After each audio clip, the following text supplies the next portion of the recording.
The lake was calm at dawn, the kind of quiet that made the world feel paused on purpose. But the peace in Ashton Cove never stayed clean for long, not when an HOA existed like a small, self-appointed kingdom pretending to be civilized. Marcus Hale, a former logistics engineer turned outdoors obsessive, had pitched a charcoal-gray four-season tent on the public access shore just beyond his backyard line.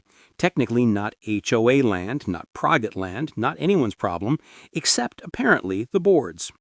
He woke to a clang of propane canisters he'd accidentally nudged and stepped out into a cold haze smelling of pine, aluminum, and brewing coffee.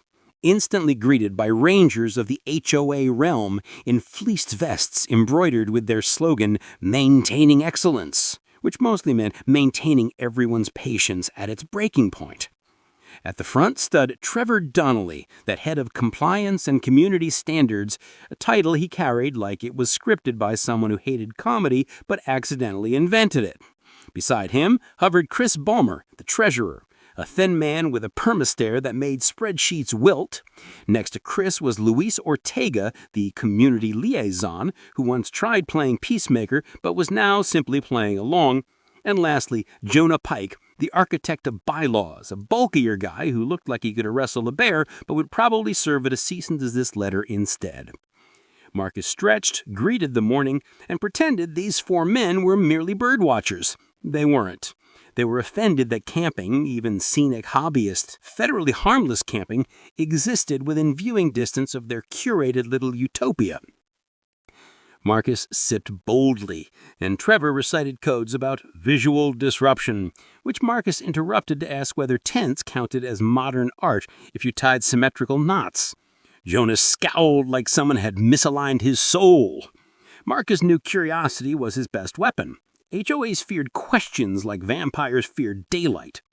The board verbally escalated, and Marcus, still annoyingly polite, pulled a compact laminated map, he always carried one, and pointed out jurisdiction lines in an educational tone that turned each of Trevor's regulation bullets into confetti. The board insisted they had shared stewardship rights over all vibes touching community eyeballs, a legal theory that made Marcus nearly choke on his oatmeal for reasons both humorous and philosophically tragic. So he invited them to breakfast, and nothing undermined HOA intimidation like a man cheerfully passing you dehydrated eggs while you attempted authoritarian theater. The cops arrived not like cavalry, but like referees who already knew which team was inventing fouls. Marcus greeted them by name. He'd once helped design the county's route optimization system and accidentally memorized every vehicle ID along the lake corridor. The deputies were also men. Officer Dan Wu, a steady-voiced ex-Marine reservist who treated nonsense like road debris, and Officer Grant Cole, the younger partner, raised on a ranch fluent in common sense, unofficial allergen to HOA intimidation. Dan heard both sides and turned to Marcus, amused that a tent provoked militia cosplay. Grant inspected Marcus's campsite, nodded approvingly at the structural integrity of the stakes, and even complimented the windbreak alignment. The board expected eviction theater. Instead, they received a camping safety audit. Dan asked Trevorlish law empowered an HOA to regulate tent aesthetics. Silence fell splendidly. Louise tried smiling at a duck. Chris calculated something no one requested, and Jonah realized that confidence, not conflict, won battles along lakes. Marcus wasn't here to war, he was here to win quietly, make rules question themselves, and let bureaucracy trip on his own shoelaces. But when Dan prepared to mark the incident as civil dispute resolved by breakfast, Marcus noticed the board exchanging smug half-glances. HOA defeat was never loud, only postponed. Marcus said softly, "Gentlemen, I'll happily move the tent if you can prove ownership of this shoreline." Their mouth prepared speeches. Their eyes prepared victory. Marcus prepared his next move. The deputies walked to their cruisers expecting closure. They didn't feel the shift yet, but Marcus already had a plan to rewrite the entire narrative of Ashton Cove. Behind him, the coffee steamed. In front of him, the board assumed this day ended in their favor. What they didn't know was that Marcus didn't aim to defeat them in an argument. He aimed to outdesign the very system that gave them oxygen. And that realization was the spark that would begin a chain reaction no board could draft a guideline for. But the real twist hadn't begun. Not yet. The first chess piece had moved. The water barely rippled. Nautham realized that the incident report Marcus casually glanced at on Dan's dashcam sync tablet contained a code pattern that reminded him of a vulnerability, one small, overlooked procedural loophole buried in topology and HOA incorporation filings that shouldn't have connected but suddenly did. A pattern whispering to Marcus and the board believed this was their opening move, not his. But what if the lake itself was the system's backdoor and the tent was only the login screen? Marcus waited until the deputy's cruisers vanished along the lakeside road before moving, not packed his tent, not retreated, but rather pivoted with the deliberate precision of an engineer who just spotted a miswired circuit in a machine everyone else mistook for a fixture. The HOA men remained half annoyed, half baffled that breakfast diplomacy had replaced dramatic removal. Trevor's face maintained that familiar administrative shade of pink that suggested mild bureaucratic aneurysm. Chris cleared his throat like a glitching printer. Jonah crossed his arms, bulk and frustration forming a fortress of one. Luis shifted his stance, attempting casual, but every man present knew the light argument was only halftime. Marcus didn't raise his voice. He raised a question, quieter and therefore dangerous.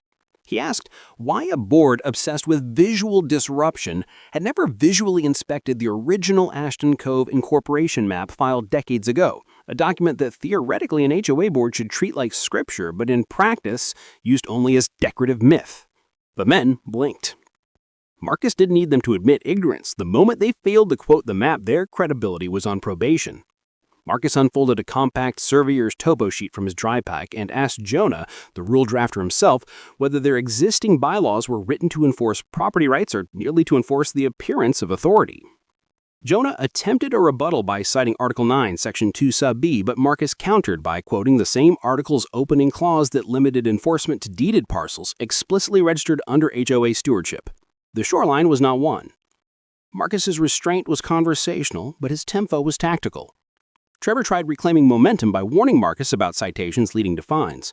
Marcus nodded kindly and asked Chris, the treasurer, how the HOA calculated fines on land it didn't own, considering that punitive revenue booked under unowned geography would complicate annual audits and might raise financial misrepresentation risks. Chris inhaled fearfully at the thought of accounting scrutiny. HOAs may thrive on micro-government, but they shivered at macro paperwork escalation. Luis sensed tone shift and attempted neutral phrasing, but Marcus gently redirected. If they wish to regulate nature, they should logically regulate documentation first. Marcus opened his phone's satellite-synced county GIS portal, mirrored the elevation grid, and asked Jonah, the rule drafter himself, whether their existing bylaws were written to enforce property rights or merely to enforce the appearance of authority. Jonah attempted a rebuttal by citing Article 9, Section 2 sub B, but Marcus countered by quoting the same article's opening clause that limited enforcement to deeded parcels explicitly registered under HOA stewardship. The shoreline was not one. Marcus's restraint was conversational, but his tempo was tactical. Trevor tried reclaiming momentum by warning Marcus about citations leading to fines. Marcus nodded kindly and asked Chris, the treasurer, how the HOA calculated fines on land it didn't own, considering that punitive revenue booked under unowned geography would complicate annual audits and might raise financial misrepresentation risks. Chris inhaled fearfully at the thought of accounting scrutiny.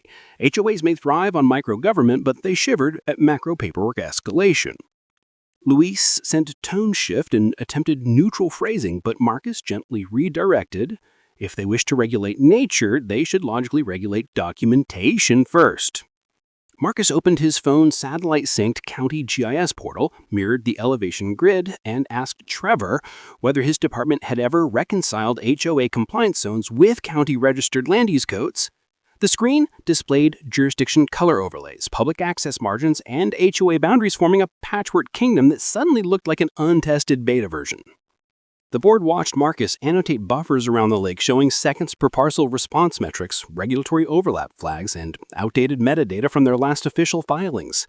Marcus pointed curiously at a thin red strip along the water edge, erroneously coded as HOA influence zone, not ownership, merely influence. Marcus asked whether influence justified enforcement, especially without legislative mandate. Trevor opened his mouth to theatrically protest, but the question carried an invisible subpoena. He closed it. Jonah realized rules were only powerful until someone beta tested them publicly. Luis realized diplomacy could survive better. It aligned with truth. Chris realized budget lines don't lie when interrogated. Trevor realized authority cosplay loses its costume when measured. And Marcus realized victory would be quieter if delivered through systems, not speeches. Marcus asked no more for permission. He asked for cooperation, which sounded peaceful, but was structurally subversive. Marcus said that the board truly wanted excellence. They could help him test a new community safety protocol draft for lakeside activities that prioritize real boundaries, first responder coordination, environmental codes, and transparency. They interpreted it as compromise. Marcus designed it as Trojan logic. Marcus proposed a trial 30-day documentation reconciliation sprint between the HOA charter, county filings, and publicly accessible land rights along Ashton Lake. He even suggested a dashboard. General loved dashboards. HOAs didn't fear being wrong. They feared being exposed with elegant UX. The board hesitantly agreed, assuming the tent would quietly vanish soon. Marcus smiled like a man who had just been handed API-level access to their entire governance stack. He began capturing screenshots, syncing elevation innovations, exporting compliance to county mismatches, and suggesting UI clarity improvements out loud. HOA struggled to argue with administrative efficiency when administrative efficiency sounded like collaboration. This day's conflict was reframed not as rebellion, but re-architecture. Regulators believed they were supervising. Marcus believed he was onboarding them into their own systematic unraveling. He casually mentioned that reconciliation logs were public record eligible, which gave Trevor an involuntary sweat glitch. It also gave Marcus regulatory leverage without ever violating a shoreline sunset. The lake remained patient, reflecting clouds and procedural vulnerabilities alike. Marcus needed no chaos into his tone, only inevitability into the process. The board dispersed without humiliation, which for an HOA, it was more disturbing than losing loudly. Marcus walked back to his tent, now symbolically geopolitically weaponized, sipped a late morning coffee, and pushed the first commit into a shared Google Workspace folder that he had created for the Reconciliation Initiative. A folder name that sounded civic and harmless, but was quietly storing the seeds of collapse. Marcus uploaded a file titled Incorporation Map Metadata Discrepancies v1.0 and hit Share Access for board numbers and one county records liaison that he already knew from past infrastructure consultations. The share notification blinked like a flare, but the moment the upload progress bar completed, Marcus noticed a fifth male figure standing farther behind the HOA pavilion window. Someone watching, not like an enforcer, but like ownership itself had manifested an avatar. A man Marcus had never mapped, a silhouette suggesting that the board he planned to outsmart was only a proxy to something older, deeper, and far more interesting than finds near a tent. The silhouette behind the HOA pavilion window didn't move when the board dispersed, which is exactly what made Marcus care. HOA officers always exited scenes with fragile bravado or delayed annoyance, but this man lingered with gravity, like he belonged to the architecture itself rather than the office, like his signature might have been buried in a filing cabinet older than Ashton Cove's optimism. Marcus packed nothing because he was staying, but he had tightened a few tent guidelines as if securing a perimeter of a different kind, intellectual territory. Marcus approached with the same calm curiosity that had earlier weaponized breakfast. As he neared the pavilion, he studied the structure. The building was a deliberate rectangle of cedar and glass overlooking Ashton Lake like a guardian that got assigned HR duties. The window tint dissolved reflection and revealed the watcher more clearly now. Middle-aged, athletic build softened by decades of institutional certainty. Hair dark and impatient with combs, jaw relaxed but eyes engineered to evaluate, not enforce. Marcus internally labeled him a decision-maker archetype, the subclass of male characters no engineer ever ignored. Marcus capped the door, not loudly but with protagonist timing. The man opened it himself. No clipboard, no vest, no slogan, just presence. "You're Marcus Hale," the man said, not interrogative, informational. Marcus nodded, amused that reputations traveled faster than citations. The man introduced himself as Derek Vance, head of COVID Administrative Oversight Committee, an oversight layer Marcus hadn't yet discovered his topology review, a position technically above Turver's Compliance Theater and Jonah's Bylaw Labyrinth. Marcus asked whether Derek preferred coffee assessed qualitatively or quantitatively. Derek didn't smile, but the corner of his mouth did an involuntary fractional uplift, male equivalent of a laugh packet leaking through a firewall. Marcus entered the pavilion and noted the artifacts. Incorporation plaques, zoning sketches framed in archival arrogance. Early community design charters penned by men who assumed permanence was a service plan. Marcus casually asked which parcel included the shoreline. Derek gestured at a framed charter map that showed the entire community, including a bold ring labeled Cultural Stewardship Zone, encircling the lake. Marcus raised an eyebrow. Cultural stewardship was emotional zoning, not deeded jurisdiction. Derek explained that the zone was written not to claim ownership, but to justify intervention when community harmony was threatened. Community harmony was a subjective metric that legally evaporated when tested, like earlier fines. Marcus asked whether harmony had measurable KPIs, perhaps a tolerance threshold, or if the board merely experienced methodological vibes. Derek admitted harmony had no county-recognized KPI mapping, but he countered that the HOA board enforced decorum regardless. Marcus nodded, walked toward the wall, studied the charters, and made an observation that struck Derek like unauthorized firmware. The HOA board didn't enforce standards, it enforced Legate prestige, an identity confusion loop. Marcus asked whether Derek had personally validated the board's charter alignment versus county records. Derek admitted minimal cross-reconciliation had been done. Marcus asked whether minimal was a quantity or a lifestyle. The man exhaled slowly, the sigh of someone realizing curiosity was litigation's younger brother. Marcus then proposed something that sounded cooperative, but was architecturally predatory to board power. An independent jurisdiction compliance audit executed jointly between Derek's oversight committee and the county, involving public safety and environmental land use alliances, with documentation updated into public record eligibility. Derek asked why he cared so much. Marcus answered honestly, because systems disturbed you if built correctly if built at all, which was the most disruptive philosophy to a board built wrong. Derek warned him that audits disturb systems, especially those that assume affirmatives like utility. Marcus replied, disturbed systems evolve, undisturbed systems collapse quietly. Don't add fines, Trevor had codes, Derek had legacy. But Marcus had process ownership, which was governance's skeleton key. Derek asked what he wanted. Marcus answered, not revenge, not removal, irrelevance by redesign. Because organizations didn't fear losing arguments, they feared losing necessity. Marcus said if the HOA board participated in the audit and failed, the public would watch their authority naturally dissolve through corrected governance stacks and updated incorporation status. This dissolution would be bureaucratic entropy, not violence.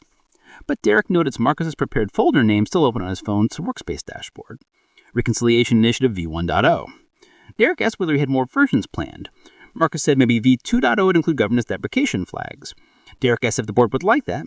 Marcus said boards really enjoyed sunsets, but systems always appreciated clean retirements. Derek said he would think about it. Marcus said thinking was fine, but audits had countdown clocks even when men spoke calmly.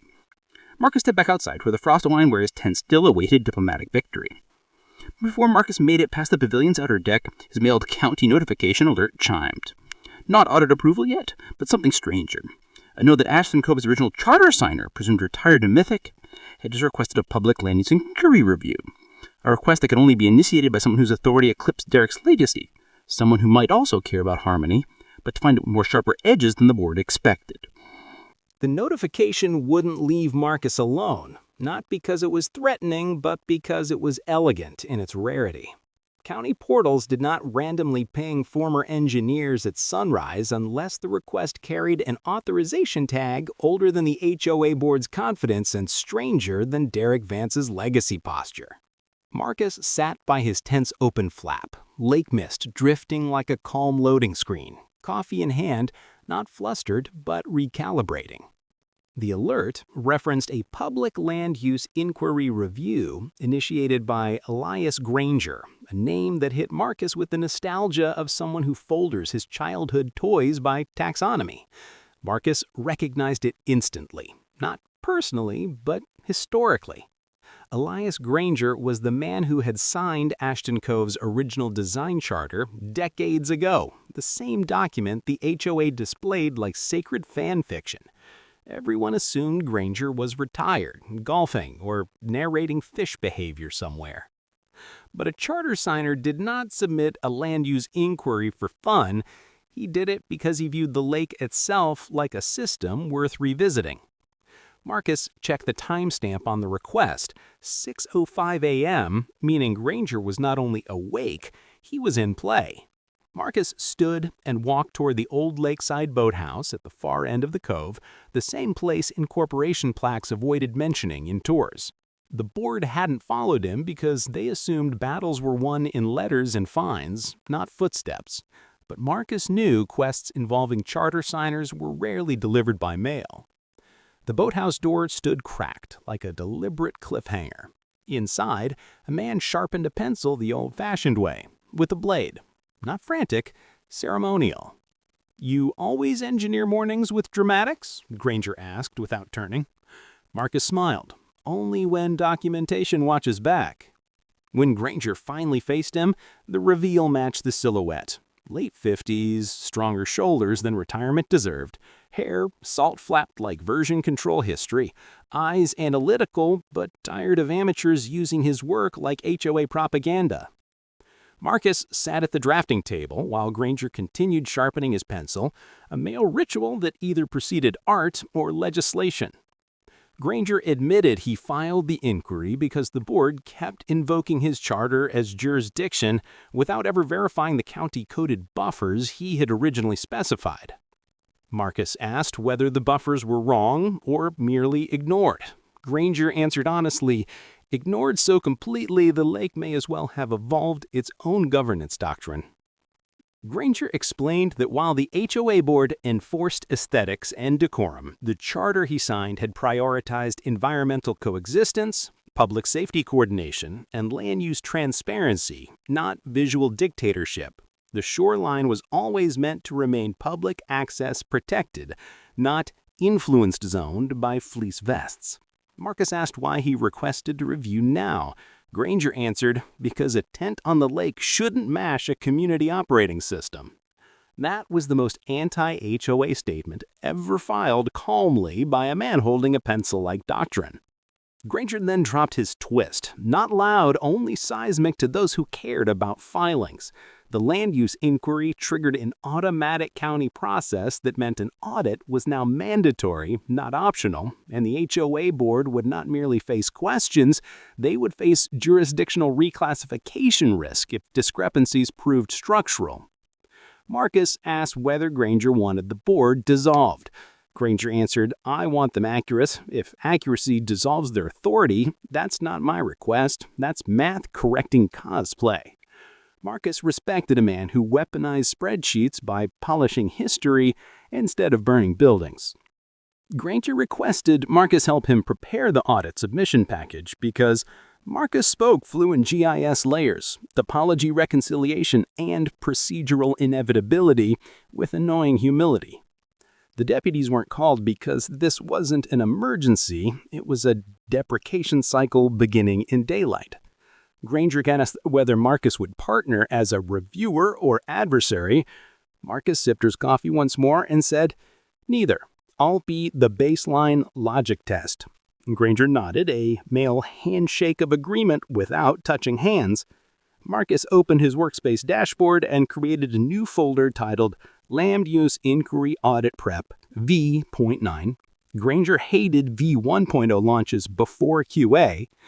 Marcus began uploading charter scans, public access definitions, county reconciliation logs, and shoreline zoning mismatches not as accusations but as bug reports filed politely at organizations that feared QA more than cops. The lake itself reflected sunlight onto the drafting table like it approved transparency updates. Marcus and Granger didn't argue, they compiled. "This board will hate you," Granger said. "Good," Marcus replied. "Hatred means relevance. Irrelevance means redesign succeeded." Granger warned that audits stirred hidden stakeholders, especially men invested in kingdom illusions. Marcus said kingdoms were fine as long as topology checks passed. Marcus closed the boathouse door behind him, knowing the inquiry had already opened a process larger than citations. But as Marcus hit upload on the final shoreline discrepancy log, the dashboard revealed something neither man expected: a second authorization signature embedded inside the original charter metadata, another male stakeholder who had co-signed influence rights years after incorporation. A name belonging not to the board, not to the county, not to legacy, but to ownership that Marcus hadn't outdesigned. The second authorization signature felt like finding a subroutine hidden beneath a well-documented mainframe, cleanly tucked away, impossible to notice unless someone like Marcus went digging with intent dressed as curiosity. The name stamped inside the charter metadata was Caleb Rowan, marked not as co-founder, not as a ceremonial committee ghost, but as the man who had quietly secured secondary governance authorization rights 5 years after the original incorporation filing. A designation that gave him conditional oversight power if land use interference touched shared ecosystem assets, a term Granger had written poetically but not practically enough to survive an HOA theatrical adaptation. Marcus read the signature not with panic but admiration, because only a man who understood systems buried leverage that elegantly. Elias Granger looked over Marcus's shoulder, recognizing the name like a veteran recognizes a battlefield tactic from the smell of wind rather than the roar of cannons. Caleb hated boards, Granger muttered, which Marcus mentally translated as, Caleb hated incompetent hierarchies but probably respected elegant ones. Granger explained that Rowan had championed the lake's environmental autonomy long before it was trendy to pretend nature needed legal guardianship. And like Trevor or Jonah, Caleb never shouted compliance, he filed deeper permissions. Marcus noted that the signature triggered not a direct audit override, but an oversight concurrency event, meaning if Granger opened a land use inquiry review, Caleb had the right to log a parallel evaluation response. 2 architects, 1 lake, and a tent acting like a catalyst. Marcus wasn't intimidated, he was activated. Marcus walked through the old Ashton Lake Marina Depot, the same private public buffer where the county stored rescue craft, environmental records, waterside permits, and infrastructure diagnostics, a place HOA routers never bothered mapping because it contained more reality than theatrics could tolerate. Inside the depot stood a lean man in early 40s, grease on hands, patience and posture, and an ex-environmental systems analyst now serving as depot steward named Brent Calder, another male character whose existence felt purposeful rather than decorative. Marcus asked if Caleb Rowan still visited. Brent shrugged and pointed toward a rust-dusted aluminum skiff bobbing gently beside a pier usually reserved for county equipment 2A loops. He doesn't retire, he docks. Of course, he did. Marcus walked up here until he found Caleb sitting cross-legged on the dock edge, rebuilding an old handheld lake sensor module, casually decrypting LG Bloom telemetry like puzzle therapy. Marcus greeted him. Your charter packet is trending in county audit channels. Caleb looked up slowly, not annoyed, interested. If a system trends, someone misconfigured something, Caleb replied. Marcus sat beside him quietly and explained the HOA board thought sheriff calls replaced land rights, but county topology suggested otherwise. Caleb nodded approving it that Marcus carried original maps laminated, the male equivalent of showing up to a meeting with source code rather than vibes. Marcus admitted that he had partnered Granger on the audit package, but wanted to understand concurrency authorization's intentions, specifically whether Caleb saw himself as adversary or architect in the looming inquiry. Caleb said, I see myself as system integrity QA for shoreline autonomy. I don't fight boards, I fix systems. If boards evaporate during fixes, that's natural garbage collection. Marcus respected that logic. It sounded peaceful, but executed collapse subtle enough to create legend without threats. Caleb revealed his twist, quieter than metadata, but structurally louder than cops. He had filed a Marina Governance Conditional Override tag years ago that granted him the power to request emergency incorporation review escalation if public safety or environmental land use was weaponized administratively without jurisdiction alignment. A tag that remained dormant until a triggering event occurred. And the trigger was a tent, Marcus Taxton mused. No, Caleb corrected. The trigger was an HOA board invoking jurisdiction they never validated in CA filings. If Trevor known not conditional override tags, he'd have fainted mid-fleece. Marcus asked Caleb what he wanted next. Caleb said he wanted Marcus to help him design an audit visualization transparency map, the 2.1, where HOA influence zones collapsed into legally recognized land parcels, public access buffers expanded to their correct width, stewardship zones became informational tooltips, not dictatorships, and secondary governance signatures rendered like callback nodes, not intimidation Easter eggs. Marcus opened his dashboard, and then they began compiling like monks who enjoyed version control. Brent Calder provided lake access logs. Granger pinged new char scan from Italy. Deputies Wu and Cole unknowingly delivered GPS path history that Marcus had built years ago, optimizing their routes, and the audit package started evolving into a live governance deprecation pipeline. Not violent, only inevitable. Caleb finally asked Marcus his motivation. Marcus answered honestly, because tents should annoy boards recreationally, not jurisdictionally. Caleb laughed quietly, the soft chuckle of a man who hadn't planned to escalate anything today, but suddenly enjoyed the inevitability Marcus brought, like Sart's crew, to a fleece fight. They worked until the sun fully lowered the sky, and Marcus didn't Pakistan, he expanded his meaning. But as Marcus walked back to his lakeside camp with updated QA permission stinking, Brent sprinted up the dock calling out, "Rowan, Hale, the county portal just flagged Ashton Co's Incorporation as review pending governance scope discrepancy level 2.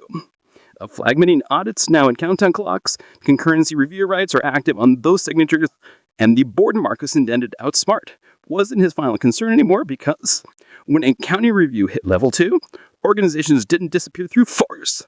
They disappear through necessity, recycling itself, and the next stakeholder paying in the charter shame I cannot a seat at a table Marcus still thought he was building. Level 2 review flags were like yellow traffic lights for self-important institutions. They warned of impact without implying resolution, and Marcus had learned long ago that yellow didn't stop systems. It only forced humans to pretend they controlled timing. The county's classification, review pending, governance scope discrepancy level 2, meant Ashton Cove's HOA board was no longer the loudest authority in the chain, but also not yet the defendant in any official narrative. Marcus didn't rush. Rushing was what HOA officers expected from residents they annoyed. Instead, after finishing the latest uploads with Caleb and Brent in the marina, Marcus walked back to his lakeside campsite, where Dan Wu could still see the flicker of smoke from Marcus's small fire pit sensor aligned against wind direction. Marcus sat cross-legged on waterproof mat, checked the county workspace he had shared earlier under the spectacularly harmless name Reconciliation Initiative Collaborative Diagnostics, and saw new male participants being auto-added, not by his request, but by the portal's procedural escalation graph, meaning the system itself was conducting meeting invitations like a train conductor tired of ticket fraud at stations that never owned tracks. The new stakeholders were men whose titles sounded larger than the fleece jackets could survive. Mr. Conrad Ellison, head of County Land Registry Integrity, a man Marcus remembered fixing CAD projection areas for a decade ago when Marcus was young enough to believe offices enjoyed corrections. Dr. Kane Wallace, Sediment and Shoreline Environmental Classification Coordinator, a field scientist built like someone who believed data needed hiking boots, and Attorney Reed Tompkins, County Corporate and Corporation Compliance Special Counsel, a sharp-voiced legal auditor who once made an entire Civic Utilities Committee vaporize in paperwork limbo by asking them if they enjoyed jurisdiction and performance reviews. Marcus opened the participant log, nodded approvingly that no women were in this audit, not because systems preferred men, but because Marcus's stories did, and began drafting an automated QA comment. Overlay stewardship boundaries most reconcile with county-validated parcel definitions prior to enforcement KPIs being considered operational. If audits had lullabies, Marcus sanguine, but audits also had politics when offices were involved, especially when legacy signatures walk up and filed concurrency rights like men profiling multi-threaded lawsuits politely. Conrad Ellison pinged first, requesting a visual inspection sync session. Kate Wallace pinged next, requesting shoreline sediment classification telemetry access. Attorney Reed pinged third, requesting a loophole contextualization clarification call over the board's historical mistake enforcement definitions. Marcus approved all access calmly. Permission replaced protest.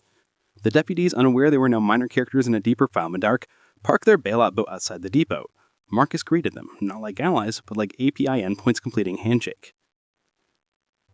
Dan Wu joked that HOA boards of authority like toddlers filed lawsuits in sandboxes, which Marcus noted privately, but not in the audit folder due to professionalism scope. Grant Cold inspected Marcus' tent once more, not to evict, but to update present stability because audits required field confirmation that a public access object, tent, existed where records suggested dispute risk. Meanwhile, across the lake path, Trevor, Chris, Jonah, and Lois reconvened near the HOA shed for what Marcus mentally nicknamed Instant Response Part 2. The board strikes back but hasn't known anything. Familiar voices drifted over water, but Marcus posted no argument.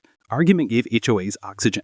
Instead, asked deputies Wu and Call if they could sync body cam its in verbatim logs in the county public record annex without interpretation, without theatrics, no emotional zoning, no aesthetic enforcement illusions. Conrad Ellison remotely authorized, yes, attached lake object dispute log to registry annex as a neutral telemetry artifact. Dan Wood began to transfer, Grant Gold ensured GPS annotation and integrity.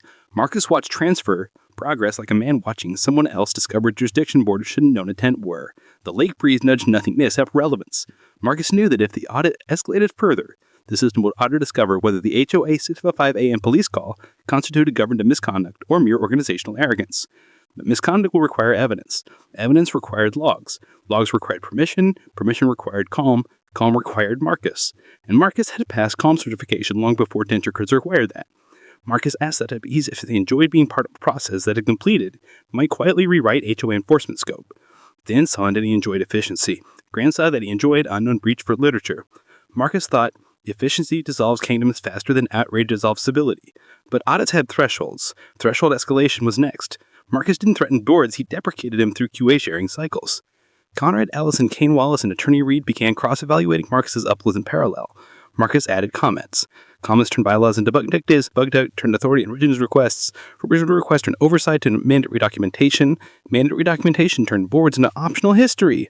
Marcus's tent remained pitched, but now it functioned as a reference object in governance realignment telemetry, meaning every enforcement action now orbited around a neutral code baseline chosen not by emotion, but by a man who politely out-geometrized any kingdom drawn in police.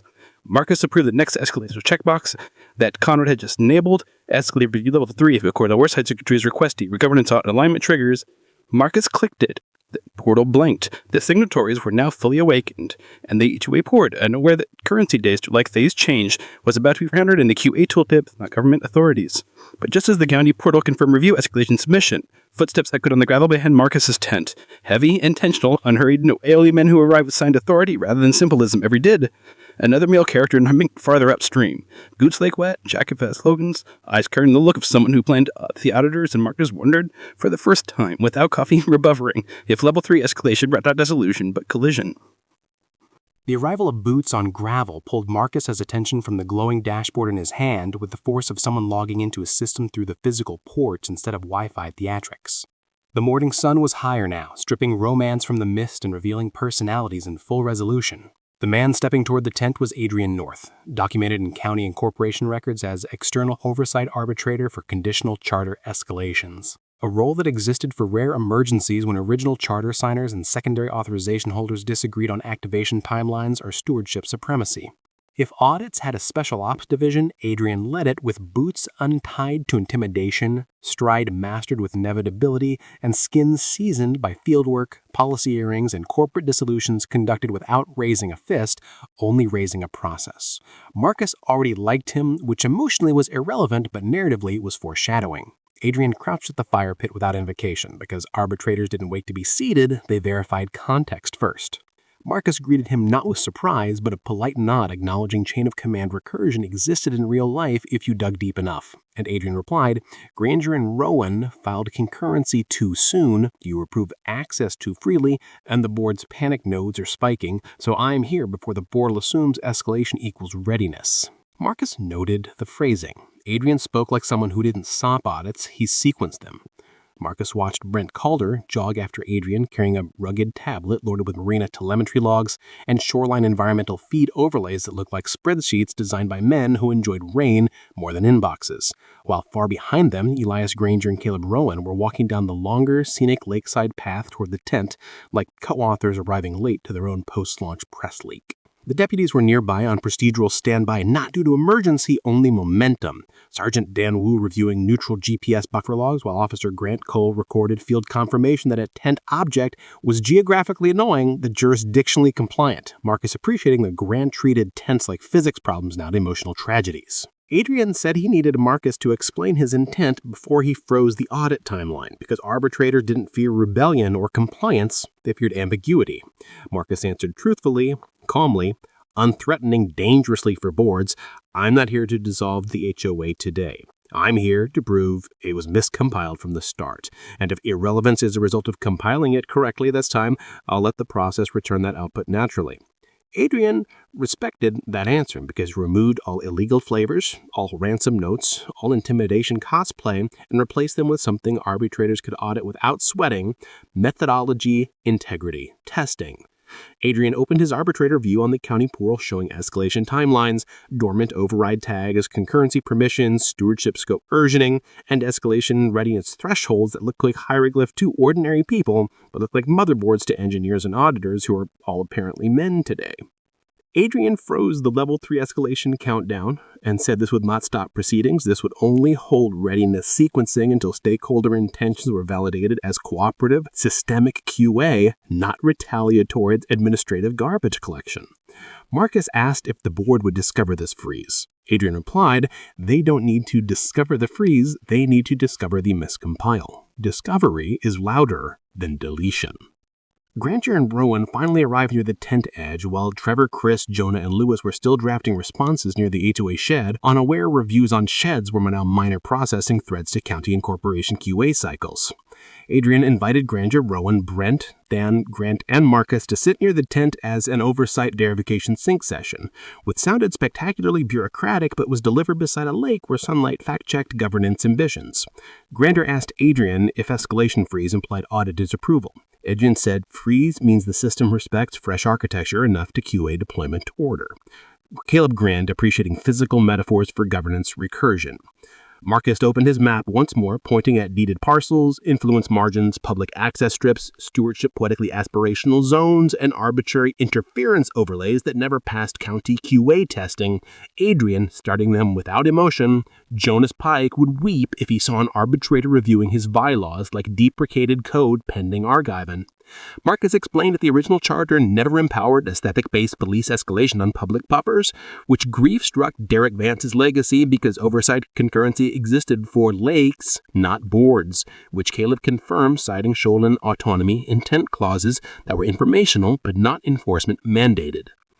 Adrian authorized Marks began preparing Audit Package V2.L bylaw miscompile and influence irrelevance realignment. Marcus mentally appreciating that this version named sounded like a hurricane disguised as a UX update, and the group agreed to help compile it jointly, not because they hated HOAs, but because men by lakes enjoyed accurate systems that rendered organizations irrelevant when miswired, not when threatened. Marcus updated Adrian. The board had expected eviction theatrics and deputies wrapped earlier, but deputy didn't enjoy being incidental logs and HOA theatrical invitations, Adrian noting that police logs were better attached neutrally than interpreted passionately by police committees. Marcus asked whether arbitrator concurrent could legally dissolve organizational power if miscompiling proved structural. Adrian said structural miscompile means dissolution is an outcome, not a felony. The portal glowed neutrally at 3-state. Marcus liked glowing states, but just as Adrian prepared to unfreeze sequencing after intent validation, Dan Wu's rugged tablet pinged again. This time not a freeze alert, something sharper, rarer, higher stake, darker than HOA bylaws could withstand. The notification simply read, escalation review request, level 4 authorization detected. And Marcus for the first time realized level 4 was never about who owned the lake, it was about who owned a miscompiled audit narrative itself.